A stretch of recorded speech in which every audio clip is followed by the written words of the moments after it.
Olá! Nesse vídeo a gente vai começar a estudar a ótica geométrica, que é basicamente a parte da física que estuda os fenômenos associados à luz. Vamos lá?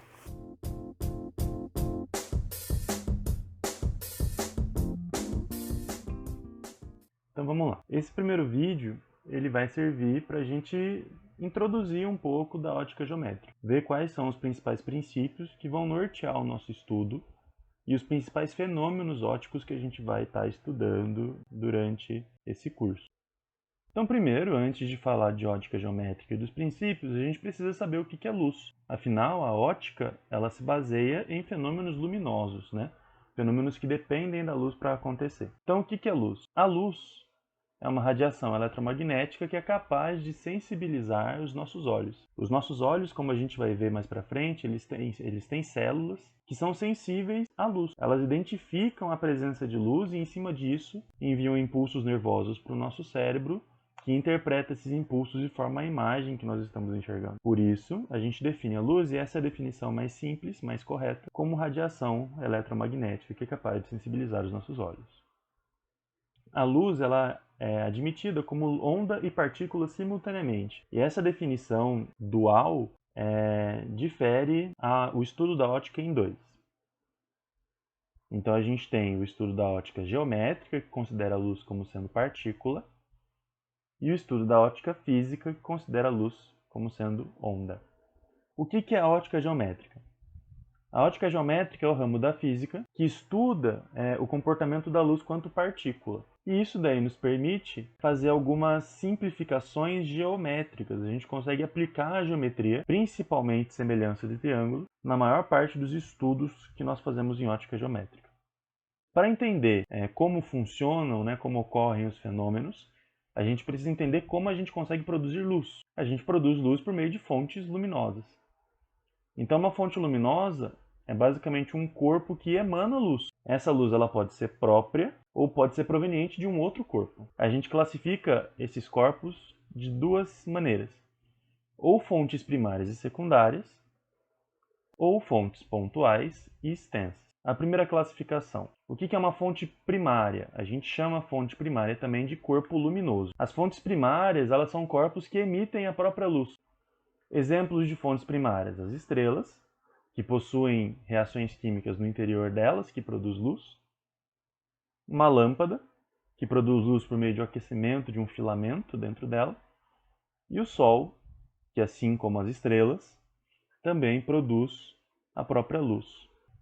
Agora, as fontes secundárias. As fontes secundárias também são chamadas de corpos iluminados. Corpos iluminados são corpos que refletem a luz de outras fontes, seja essa fonte primária ou secundária. Exemplos de corpos iluminados.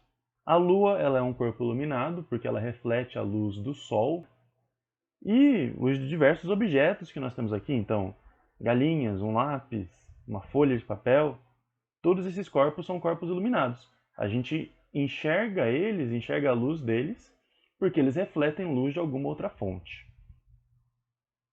Agora, as fontes pontuais. As fontes pontuais elas são fontes luminosas que têm dimensões desprezíveis. A gente consegue ignorar o tamanho delas com relação a um determinado referencial. Por exemplo, uma lâmpada no teto. Essa lâmpada com relação ao chão, ela pode ser considerada uma fonte pontual. Porque o chão do quarto ele é muito maior do que a lâmpada. As dimensões do chão são muito maiores do que as dimensões da lâmpada. E isso permite que a gente faça uma leve simplificação e considere ela uma fonte pontual. Agora, se a gente considerar uma mosca voando ao redor da lâmpada, para essa mosca, a lâmpada já não é mais uma fonte pontual, porque o tamanho da lâmpada, comparado com o tamanho da mosca, é um tamanho considerável. Qual que é a utilidade da gente considerar os corpos como sendo fontes pontuais? Em uma fonte pontual, todos os raios de luz são emitidos ou refletidos do mesmo ponto. Então aqui a gente tem, por exemplo, uma vela. A chama dessa vela ela pode ser considerada uma fonte pontual. Por quê? Porque com relação à vela, à altura da vela, a chama tem um tamanho desprezível. Logo, a gente consegue fazer uma simplificação. Todos os raios de luz emitidos por essa vela saem do mesmo ponto. Agora, as fontes extensas. As fontes extensas elas já têm aí dimensões consideráveis em relação ao referencial. Como que a gente consegue estudar fontes extensas? Fontes extensas elas nada mais são do que uma sucessão de diversas fontes pontuais. Então é como se eu colocasse várias fontes pontuais, uma ao lado da outra, cada uma emitindo luminosidade. Então, por exemplo, uma lâmpada. Essa lâmpada, ela pode ser considerada uma sucessão de fontes pontuais. Por quê? Eu não tenho os raios luminosos saindo de um ponto só, mas sim de diversos pontos. Cada ponto desse podendo ser considerado uma fonte pontual. Agora o conceito de raio e feixe. O que é um raio luminoso? Raio luminoso é um segmento que ele é orientado e que representa o caminho por onde as partículas de luz passam. Então, sempre que a gente for fazer uma análise geométrica da ótica, a gente vai utilizar o conceito de raio luminoso, que é justamente a reta por onde o raio de luz vai passar. Então, aqui a gente tem um raio luminoso. Por esse segmento, passam as partículas de luz que estão sendo emitidas pela chama da vela. E aí nós temos também um exemplo de raio luminoso. E agora, o conceito de feixe. Um feixe luminoso é um conjunto de raios de luz que se propagam pelo espaço. Então a gente tem, por exemplo, o feixe divergente, o feixe convergente e o feixe paralelo. Qual que é a diferença dos três? No feixe divergente, todos os raios de luz eles saem do mesmo ponto. No feixe convergente, todos os raios de luz eles vão para o mesmo ponto. E no feixe paralelo, os raios de luz eles são paralelos um ao outro. Eles não convergem nem divergem para nenhum lugar. Eles saem paralelos e se propagam paralelos. Então aqui um exemplo de feixe divergente é a luz de uma lanterna.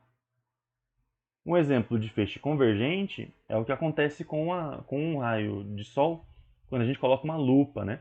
Você converge ali os raios de sol com a lupa e você pode botar fogo numa folha, por exemplo, porque os feixes eles estão convergindo todos para o mesmo ponto.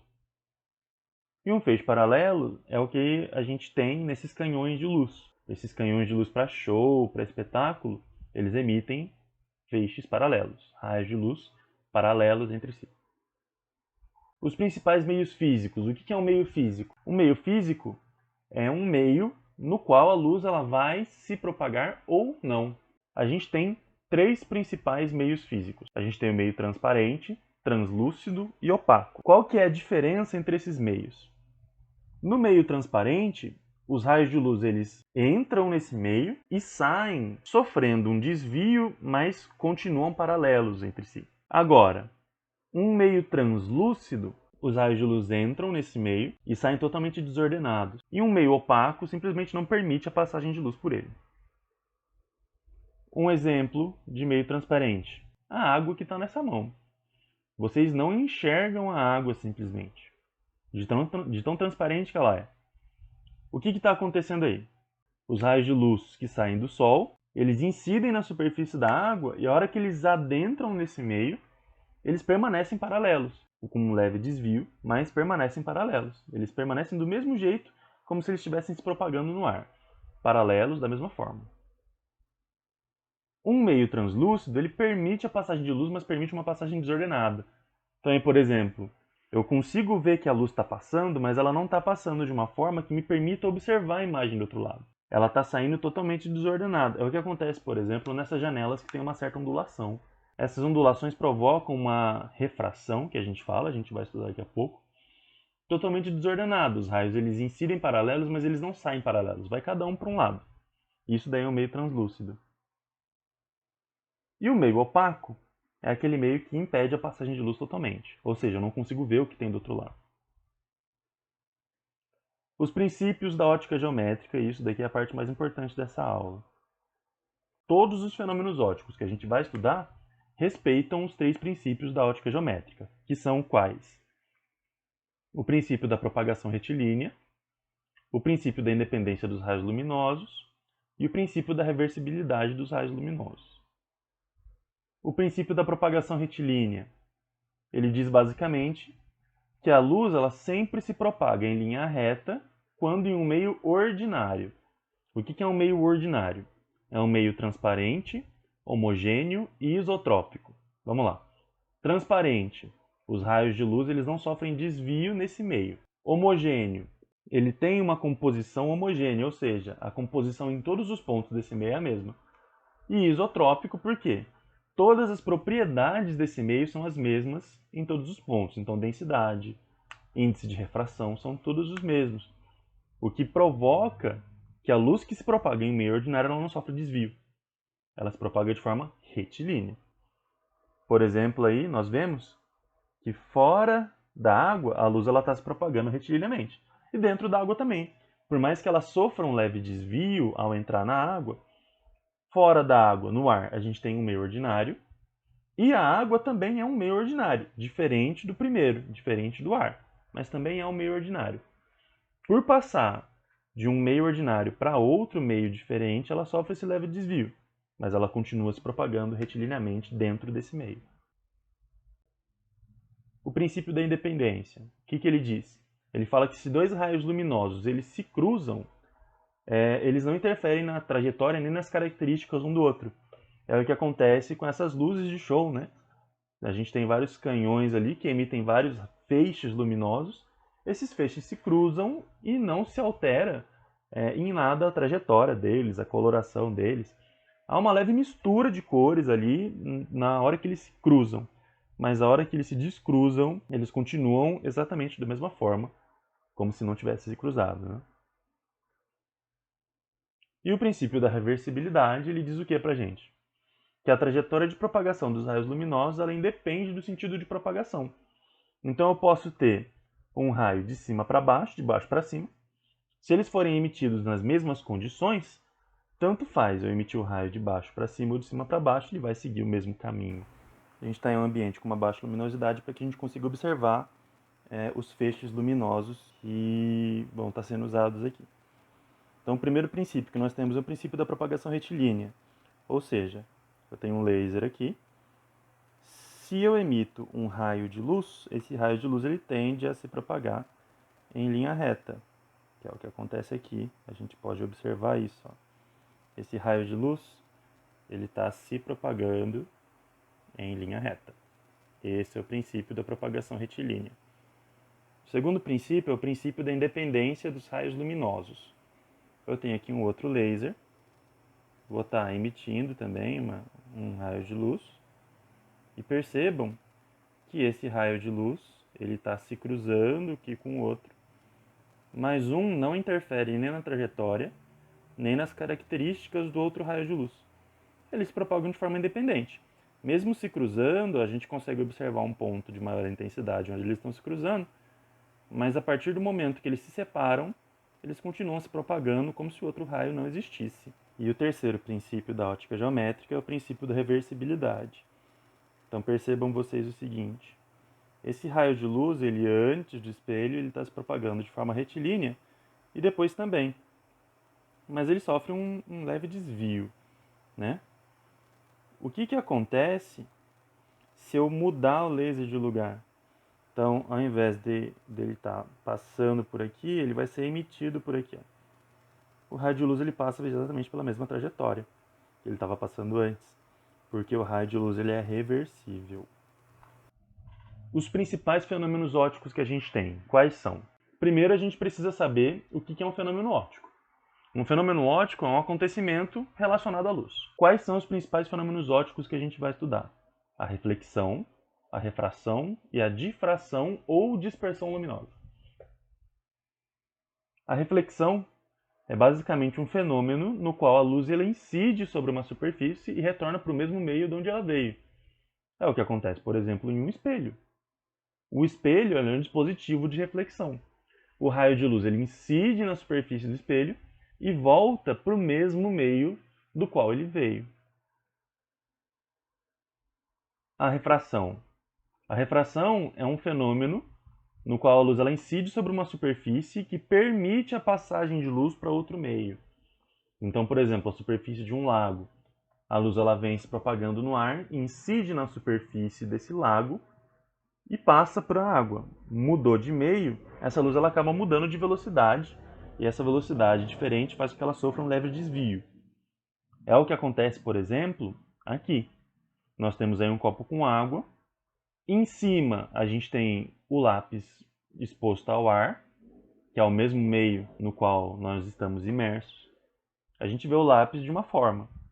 Agora, a parte do lápis que está na água, a gente vê como se ele tivesse quebrado um pouco. Por quê? Como a parte de baixo está mergulhada na água, os raios de luz que ela reflete vêm até nós, mas sofrem desvio no caminho, porque elas passam da água para o vidro e do vidro para o ar. Esse desvio é o que a gente chama de refração, e é o que acontece nessa imagem também. O ângulo que tiraram a foto faz com que a cabeça da pessoa que está no ar, no mesmo meio que nós, esteja separada do corpo que está na água. Por quê? Aí a pessoa maximizou a refração, né? É algo completamente proposital isso daí, né? Inclusive até engraçado. Por quê? O corpo da pessoa sofre refração, mas a cabeça não. Que leva a gente a ter um pouquinho de medo de olhar uma coisa dessas aí, né? E a difração é um fenômeno no qual a luz ela incide sobre uma superfície e se decompõe em várias cores, né? em várias frequências de luz. Então, nesse caso, a gente está falando ou da luz branca ou de uma luz que ela não é monocromática. Ela mistura várias cores em várias frequências. É o que acontece quando a gente coloca a luz num prisma, por exemplo, ou quando a luz do Sol incide nas gotículas de chuva dispersas na atmosfera e produz aí o fenômeno que a gente conhece como arco-íris. E falando em cor, o que é a cor? A cor é uma manifestação da luz em frequências diferentes. Então aqui a gente para de falar um pouquinho de ótica geométrica e começa a falar um pouco da ótica física, que a gente está falando em onda agora, a gente não está mais falando em partícula. Então aqui a gente tem uma manifestação da luz em frequências diferentes. E essas frequências elas estão dispostas no que a gente chama espectro visível. O espectro visível ele vai do vermelho até o violeta em ordem crescente de frequência. E aqui vocês percebem que faltam duas cores que a gente chama de cor, mas na verdade não são, né? Que é o branco, que na verdade é a presença de todas as cores, de todas as frequências de cor do espectro visível, e o preto, que é a ausência de cor. Você não tem nenhuma cor, é a ausência de luz, na verdade, né? Você não tem nenhuma frequência luminosa ali, e o nosso cérebro interpreta isso daí como sendo preto, que é a ausência de luz. Então aí, como é que a gente enxerga corpos coloridos? A gente tem um objeto vermelho, uma galinha vermelha. Se nós incidirmos uma luz branca nesse objeto, por que nós enxergamos ele vermelho? Porque nele vão incidir todas as cores, porque a luz é branca, inclusive o vermelho. Esse objeto ele vai absorver todas as cores, exceto a cor que a gente enxerga, que é o vermelho. Ou seja, a cor de verdade desse objeto corresponde à cor complementar do vermelho, e não o vermelho em si. A gente enxerga vermelho porque o vermelho é a única radiação luminosa, a única cor, que não é absorvida por esse objeto. Ele absorve todas as outras, exceto o vermelho. Se a gente fizer um teste agora, o mesmo objeto vermelho, só que agora eu vou incidir nele uma luz verde, monocromática, ou seja, é uma cor só, uma frequência só, verde. O que vai acontecer? A hora que eu incido uma luz verde nesse objeto, vermelho, ele não vai refletir nada. Porque a gente enxerga vermelho, porque ele reflete o vermelho. Mas se eu incido uma radiação que não contém o vermelho, ele vai absorver tudo. Por isso, o que a gente enxerga é preto. Porque os nossos olhos não detectam, não são sensibilizados por nenhum tipo de radiação vinda desse objeto. Então agora vamos brincar um pouquinho com a questão das cores, né? A gente tem aqui 3 marquinhas, uma azul, uma laranja e uma verde, e uma lâmpada de LED. Essa lâmpada ela muda de cor. E a gente vai mudar as cores e ver como que essas marcas elas se comportam. A primeira cor que a gente vai ver é o azul. Percebam que a marca azul sumiu. Por quê? O papel, como ele é branco, ele está refletindo a mesma cor que essa marca reflete. A luz branca é composta por azul. Essa marca absorve todas as cores, menos o azul que é refletido para os nossos olhos. A hora que eu faço a lâmpada ficar azul, o papel ele também reflete essa luz. O papel é branco, ele reflete todas as cores. E acaba que a marca azul some nesse papel, porque tanto a marca quanto o papel estão refletindo a mesma cor. Agora, se eu mudo para verde, percebam aqui que essa marca verde ela sumiu. A azul também quase, porque ela talvez tenha um pouquinho de verde na composição da tinta. Mas o verde ele sumiu quase que totalmente. O que acontece? O papel ele é branco, ele vai refletir a luz verde, porque ele reflete todas as cores. E a marca verde reflete verde também, por isso que a gente enxerga a marca verde. A marca e o papel eles estão refletindo basicamente a mesma coisa, por isso que a marca verde some. Agora vamos colocar vermelho e ver o que acontece com o laranja. Percebam que nesse vermelho, o laranja sumiu. Porque a frequência da coloração da lâmpada é muito próxima da frequência da cor da canetinha aqui que eu fiz essa marca laranja. E percebam também uma coisa interessante. Ó. O verde e o azul passaram a tender para o preto. Por quê? Aqui o laranja a gente já sabe o que está acontecendo. Né? O papel está refletindo a mesma cor que o laranja reflete. Show! Agora, o verde e o azul ficaram tendendo para o negro por quê? Talvez essa lâmpada ela tenha ainda um pouco de radiação verde, um pouco de radiação azul. Agora, ela tem essa radiação numa quantidade muito menor do que a luz branca. Ou seja, a gente recebe a luz verde, recebe a luz azul com uma intensidade muito baixa. Como a gente recebe com uma intensidade muito baixa, o nosso cérebro interpreta o que ele está recebendo como sendo algo que tende para o escuro, que tende para o preto. Por isso que a gente enxerga o verde e o azul mais escuros do que nas outras vezes, né? Mais escuros aqui que o laranja que sumiu. E é assim que a gente termina o nosso vídeo. No próximo vídeo a gente vai ver um pouquinho dos aspectos quantitativos associados aos princípios da propagação da luz, principalmente o princípio da propagação retilínea. Então, não perca. Até mais.